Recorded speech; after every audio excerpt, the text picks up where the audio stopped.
Circe, the sorceress of Greek mythology.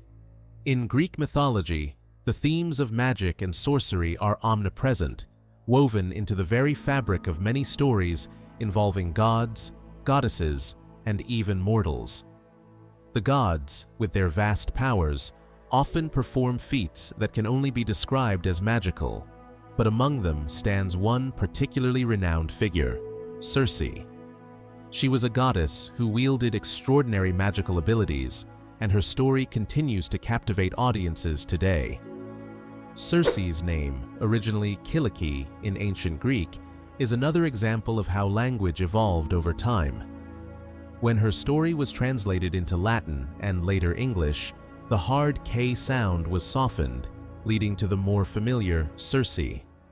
Circe was the daughter of Helios, the mighty Titan god of the sun, and Perse, one of the many oceanic nymphs. This divine lineage made her both a powerful and intriguing character in Greek mythology. She had two siblings, Pasiphae, who was the wife of King Minos, and Aeetes, who was the guardian of the Golden Fleece. As the daughter of such powerful beings, Circe had access to abilities that surpassed even the gods, though her tale often took on a darker, more mysterious tone.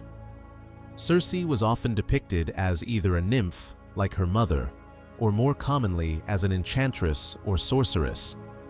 Her magical abilities were vast, ranging from transmutation, turning people into animals or inanimate objects, to necromancy, where she could communicate with the dead.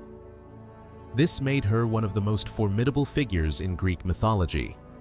Her most famous appearance is in Homer's Odyssey, where she plays a pivotal role in Odysseus's journey home after the Trojan War. The mythology surrounding Circe paints a vivid picture of her as a goddess who resided on the remote island of Aiaia. Her exile from her father's kingdom is one of the key events that led to her seclusion on this island.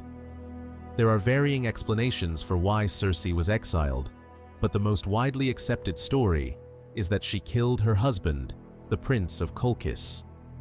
He had been a prince who, despite their marriage, was a source of trouble for Circe. In retaliation for his misdeeds, she resorted to murder, which led to her banishment.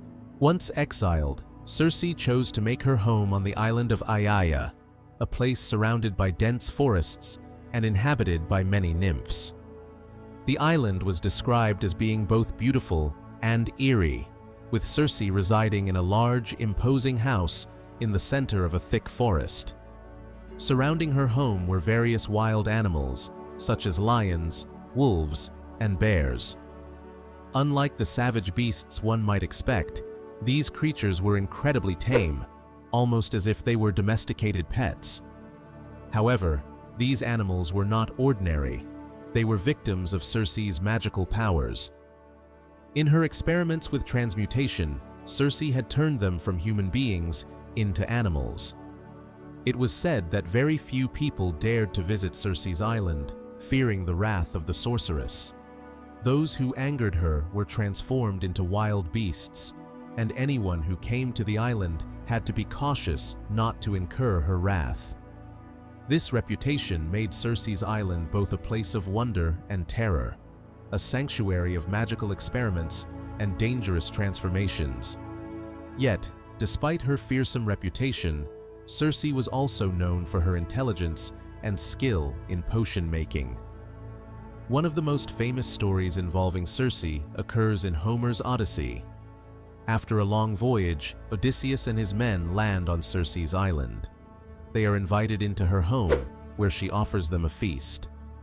The meal seems harmless enough, consisting of simple food, such as honeyed bread and wine.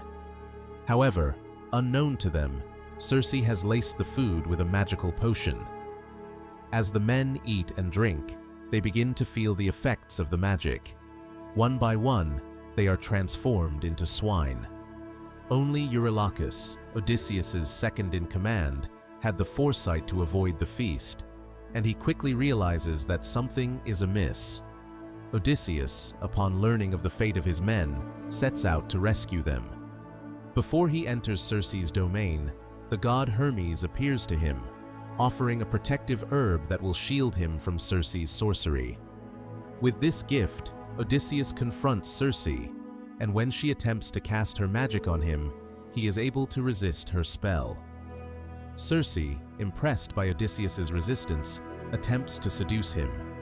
She is known for her cunning nature, and her seduction of Odysseus is part of her strategy to manipulate him further.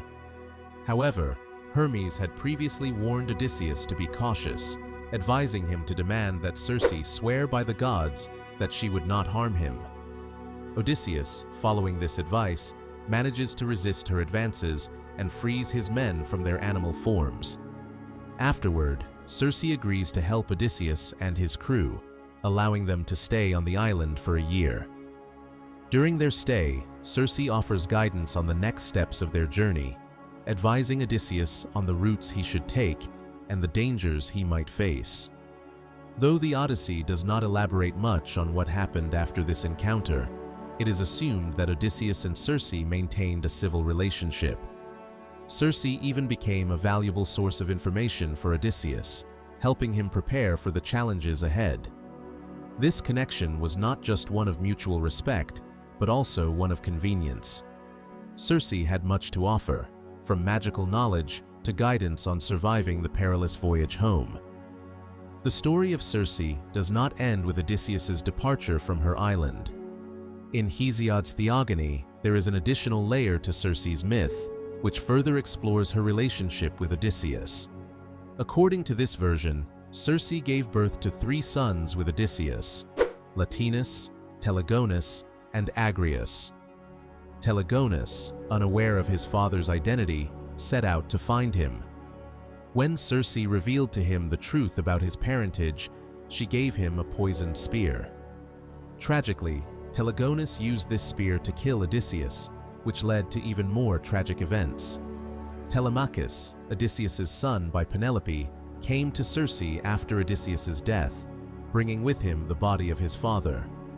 Circe, using her sorcery, brought Odysseus back from the dead, restoring him to life. Telemachus, grateful for this act, married Circe's daughter, Phane. However, like so many stories in Greek mythology, this one too ended in tragedy. Telemachus had a heated argument with his mother-in-law, Phane, which escalated into violence. In the ensuing conflict, Telemachus accidentally killed Phane, Circe's daughter. In retaliation, Circe murdered Telemachus, causing Odysseus to die from grief. Circe's life is filled with tragedy, and her story is a stark reminder of the often violent consequences of Greek mythology. Despite her many sorrows, Circe's character is undeniably fascinating. She is depicted as a powerful and intelligent figure, deeply connected to the magical world. Her story is one of experimentation and curiosity, as she continually seeks to expand her knowledge through the use of herbs, potions, and spells. In modern interpretations, Circe is often seen as a botanist, using plants and natural substances to create potions that cause amnesia, hallucinations, and even death. Some view Circe as a tragic figure who was exiled from her family and the gods, forced to live alone on her island. Others believe that she was not resentful of her fate, instead focusing solely on her work and experiments. Her character embodies many of the traits typically associated with witches: magical powers, a collection of animal familiars, and a secluded home in the woods. Whether Circe's motivation was knowledge, power, or something else entirely is still open to interpretation. Circe's legacy has endured through the ages. She is one of the most iconic figures in Greek mythology, and her role in the Odyssey remains one of the most memorable moments in the epic. She stands as a symbol of the dangers and wonders of magic, a powerful sorceress who both creates and destroys. Whether she is seen as a sorceress, a witch, or a misunderstood botanist, Circe's story is one of transformation, both literal and metaphorical. What do you think of Circe's character? Was she a figure driven by revenge, or was her exile simply a result of circumstances beyond her control? Do you see her as a sorceress wielding magic, or perhaps as something more, a botanist experimenting with the natural world in her pursuit of knowledge? Let me know your thoughts in the comments below.